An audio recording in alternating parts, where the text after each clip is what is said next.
그럼 아파트는 투자하기에는 좀 리스크가 좀 있다는 말씀으로 제가 들리는데.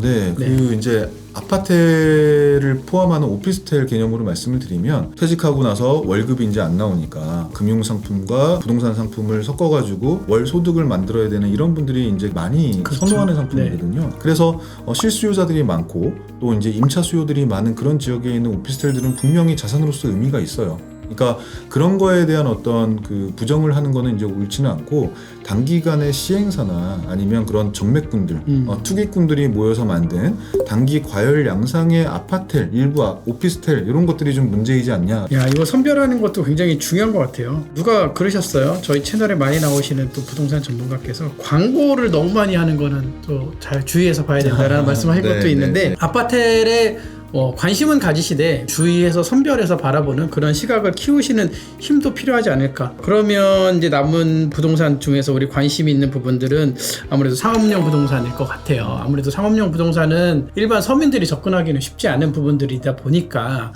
그래도 가격대가 좀 접근할 수 있는 저희는 구분상가 쪽에 많은 관심을 가졌었는데 구분상가도 굉장히 어려웠잖아요, 최근에. 그렇죠. 구분상가하고 일반 상가는 좀 어떤가요? 그러니까 구분 상가, 일반 상가, 일반 상가라는 게 아마 토지를 가지고 있는 일단은 그쵸. 건축물을 말씀하시는 것 같은데 네. 오피스텔 말씀드릴 때도 이제 설명드렸습니다만 주거 시장하고는 다르게 여기는 규제를 좀 덜 받는 영역이거든요. 네. 왜냐하면 이게 이제 의식주에 포함된다라기보다는 그 사회의 어떤 활동 영역에 포함되는 것들이고 요걸 가지고 계시는 분들은 자산가들이 거래를 하다 보니까 그렇죠. 아무래도 이제 규제에 어떤 좀 덜 이제 예민한 부분이 있고요. 그런데 주거 시장의 가격이 올라가면서 자금 쏠림 현상이 굉장히 이제 심했었고 요 규제가 강해지다 보니까 요 쏠렸던 자금이 상업용 부동산에 많이 이전이 됐거든요. 현재 제가 지금 바라보는 상업용 부동산의 가격은 주거 시장보다 더 우려스러울 정도로 많이 올랐다. 연예인들이 막 이제 매체 뉴스에서 나오는데 상업용 부동산 뭐 작년에 샀는데 뭐 1년 만에 뭐 산 가격이 2배가 된 경우도 있고 뭐 10% 20%씩 오른 경우가 진짜 다반사더라고요. 네, 제가 알고 있는 사례도 작년에 160억 주고 연초에 개발하려고 주유소 부지를 샀거든요. 근데 이 개발 시행사가 개발하는 것보다 그냥 연말에 파는 게 더 이익이었다라고 생각을 했던 모양이에요. 그래서 시행사가 개발하지 않고 2배 정도 되는 가격으로 연말에 팔았습니다. 그러면 거꾸로 얘기하면 시행사는 개발을 통해서 뭔가 이익을 계속 추구하는 사람들인데 개발하는 것보다 단순히 시세 차익을 보는 게 조금 더 이익이다라고 판단을 한 거지 않습니까? 비정상적인 어떤 시장 상황이 작년에는 펼쳐진 거죠. 자, 그러면 상업용 부동산 가격이 지금 굉장히 많이 올랐다. 전문가님이 보시기에도 그렇다라고 느껴졌는데 지금 우려스러울 정도? 정말? 그 정도까지 오른 건가요? 네, 저는 개인적으로 조금 심각히 우려된다라고 생각할 정도로 좀 판단을 하고 있거든요. 이유는 사람들이 선호하는, 그러니까 투자자가 선호하는 입지가 좋고 현금 흐름이 좋은 건물이 지금 어느 정도 수익률에 거래가 되냐면 2%대 정도의 수익률이 2%요? 거래가 되고 있거든요. 아, 너무 적은데. 그죠. 그런데 은행들에서 나오는 대출 금리가 해당 건물에 얼마 정도 금리로 나오냐면 3.5% 이상으로 나와요. 그러면 영레버리지가 나는 거지 않습니까? 네네. 일반적으로 우리 상식에서는 사실 이해하기가 어렵죠. 네. 그러니까 굉장히 강한 확신이 있어야지 사실 살 수 있는 이제 그런 어떤 가격 수준이거든요. 개인적으로는 이게 단기에 수급 어떤 가격과 수급이 꼬여 있다. 저는 이제 이렇게 보겠습니다. 그러면 상업용 부동산 가격이 단기적으로는 과열 양상이다라는 우리 시청자분들이 좀 체감할 수 있는 뭐 좀 근거 같은 걸로 좀 이해하기 쉽게 좀 설명해 주시면. 네, 제가 그 강하게 어떤 의견을 말씀드렸기 때문에 근거가 또 뒷받침이 돼야 될 것 같아요. 제가 말씀드렸던 사실 이제 2%대 어떤 그런 거래 시장 같은 경우에는 개인들이 보통 많이 거래하는 100억대 이내의 건물들 부동산을 이제 말씀드렸던 거거든요. 그런데 이제 개인의 어떤 그런 시장에 거래 시장에 영향을 굉장히 많이 미치는 게 상위 시장이 투자 기관들이 이제 투자하는 부동산 거래 어떤 영역이겠죠. 보통 이제 대형 오피스, 우리가 알고 있는 큰 건물들, 업무 시설들 이런 것들이 고 투자 기관들에 의해서 거래가 되거든요. 99년도, 2009년도, 2021년도 이렇게 세 개의 그래프 보고 좀 설명을 드리면 1999년도는 우리가 알고 있다시피 IMF 때, 2009년도는 금융위기 직후가 되는 거고요. 21년도는 이제 우리가 코로나 유동성 장세 이제 바로 직전, 지금의 현재 상황을 말씀을 드리는 거고, 1999년도에 기관 투자자들이 이제 대형 오피스, 즉 부동산에 투자할 때 기대하는 수익률이 몇 %였냐?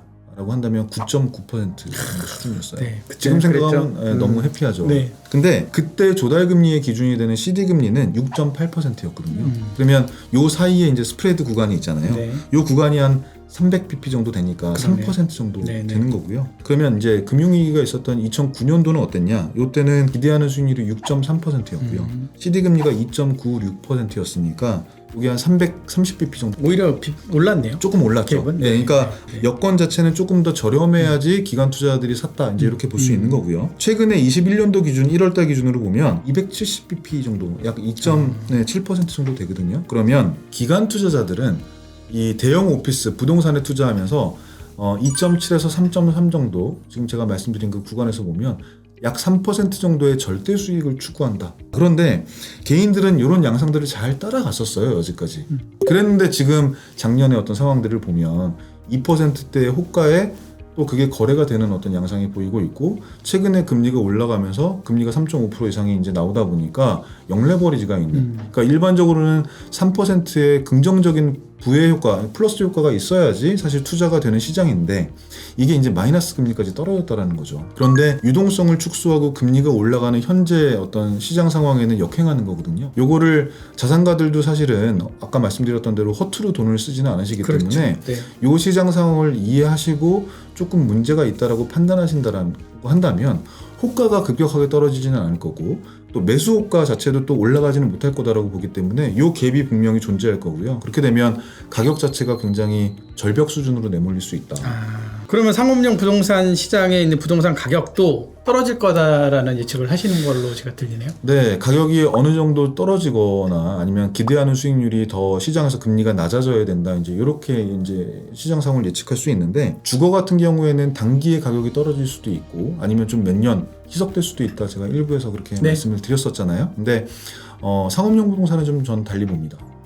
요거는 단기에 가격이 떨어진다라기보다는 몇 년의 어떤 순차적인 기간을 두고 가격이 희석될 확률이 높다라고 보고 있어요. 그 기간은 일부에서 말씀하셨던 아파트 시장의 가격 기간보다 더 길게 보시는 건가요? 네, 제가 말씀드렸던 것처럼 주거보다 상업용 부동산의 가격이 조금 더 오른 측면이 있기 때문에 그 희석 기간이 조금 더 길어질 수는 있지 않을까 이런 생각이 들긴 하는데, 그거는 사실은 이제 신의 영역이고요. 그렇죠. 알 수는 없지만 그런데 제가 이제 그렇게 단기에 가격이 떨어지지 않고 희석될 가능성이 높다라고 보는 이유가 있거든요. 그건 뭐냐면 제가 자산가들을 많이 만나 뵙잖아요. 그럼 이분들은 사실은 학습 효과가 IMF 때로 금융위기 때 두 번 있으셨고요. 이게 어느 정도 시간을 이제 두고 가면 매도할 수 있는 타이밍을 본인이 책정할 수 있다라는 자신감이 좀 있으셔요.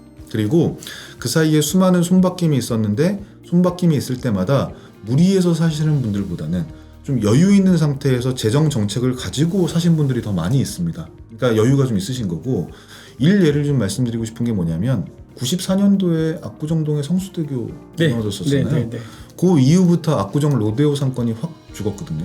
그런데 사실 이 상권이라는 게 강북에 멀리 있는 사람들하고 강남의 저 안쪽에 있는 사람들하고 동시에 약속을 잡았을 때 가장 중간에서 만날 수 있는 요충지잖아요. 강북으로 본다면 이태원 정도 될 거고요. 그렇죠. 강남으로 본다면 요 한남대교 남단, 그렇죠. 이쪽 성수대교 남단 이쪽에 될 텐데, 여기에 상권이 있긴 있어야 되는 거거든요. 근데 압구정 로데오 상권이 무너진 다음에 어디로 갔느냐? 가로수길 상권으로 갔잖아요. 네, 그렇죠. 그래서 가로수길 상권이 굉장히 승승장구를 꽤 오랫동안 했습니다. 초창기에는 굉장히 이색적인 리테일 샵들이 많이 들어오고 이랬었는데, 이게 지가가 올라가고 사람들의 어떤 수요가 몰리다 보니까 이제 점점 대기업들이 많이 들어오기 시작했죠. 좀 재미가 없어진 것 같아요, 최근에는. 그래서 사람들의 어떤 재방문 수요라든지 이런 게 많이 줄었고요. 그러면 있어야 되는 요 바운더리 내에 상권이 존재는 해야 되는데 요게 이제 다시 어디로 가느냐? 압구정 로데오로 가는 것 같아요. 최근에 도산공원부터 압구정 로데오역까지의 상권이 굉장히 힙하게 변하고 있다. 그래요. 상권의 흐름이 이렇게 다시 돌아가고 있다. 자, 그러면 압구정 로데오의 건물을 가지고 계셨던 분들이 그 사이에 상권이 초토화됐었기 때문에 처참했거든요. 팔았느냐? 잘 안 파셨어요. 그리고 공실 상태로 버티셨단 말이에요. 물론 다른 데 가격이 많이 올라갈 때 올리지는 못했지만 호가를 떨어뜨리지 못하고 가격을 유지한 상태에서 공실을 버티셨단 말이죠. 근데 그게 다시 10여 년이 지난 다음에 지금 이제 상권의 축이 옮겨오고 있지 않습니까? 지금 압구정 로데오의 건물 가격이 좀 합리적이다라고 생각이 되면 나오면 그날 거래가 될 정도로 굉장히 핫합니다. 한 군데를 예를 들어서 설명을 드렸지만 상업용 부동산, 특히 서울의 상업용 부동산의 어떤 적지가 굉장히 한정적이고 희소성이 있다라는 측면에서, 또 대한민국의 어떤 그런 경제가 앞으로 발전할 거다, 그리고 그런 어떤 곳에 가지고 계시는 자산가들이 여력이 충분히 있는 분들이다라는 측면에서 봤을 때 가격을 급격하게 내려가지고 투매 현상으로 이어지기보다는 조금 희석 기간을 두고 정화 기간을 거치지 않을까, 이제 이렇게 저는 바라보고 있습니다. 자, 그러면 상업용 부동산 가격은 떨어지지 않는다는 얘기네. 상업용 부동산의 가격은 떨어지기 어렵다. 힙한 지역의 상업용 부동산 가격은 떨어지지 않는다. 진짜 부동산 뭐 토지를 제외하고 전 부분에 대해서 설명을 해주신 것 같아요. 바쁘신데 너무 좋은 말씀 많이 해주셔서 감사드립니다. 네네. 저도 이제 이렇게 말씀을 주셔가지고 준비하다 보니까 생각보다 드리고 싶은 말씀이 너무 많더라고요. 제가 드리는 말씀이 여러분들 이제 판단하시는데 조금의 어떤 그런 도움이 되셨으면 좋겠다라는 생각이 있고, 계속 시장이 시시각각 변하고 있기 때문에 제가 알고 있는, 또 제가 경험하고 있는 그런 많은 부동산에 관련된 내용들을 같이 이렇게 말씀을 나눌 수 있는 기회가 종종 좀 만들어졌으면 좋겠다, 이제 이런 생각을 가지고 있습니다. 우리 조수연 수석님 같은 전문가의 의견을 항상 듣고 싶다고 하시면 여의도 원출구 구독해 주시고 좋아요도 눌러주셔야죠. 알람 설정을 해주셔야 됩니다. 꼭 부탁드립니다. 감사합니다. 감사합니다.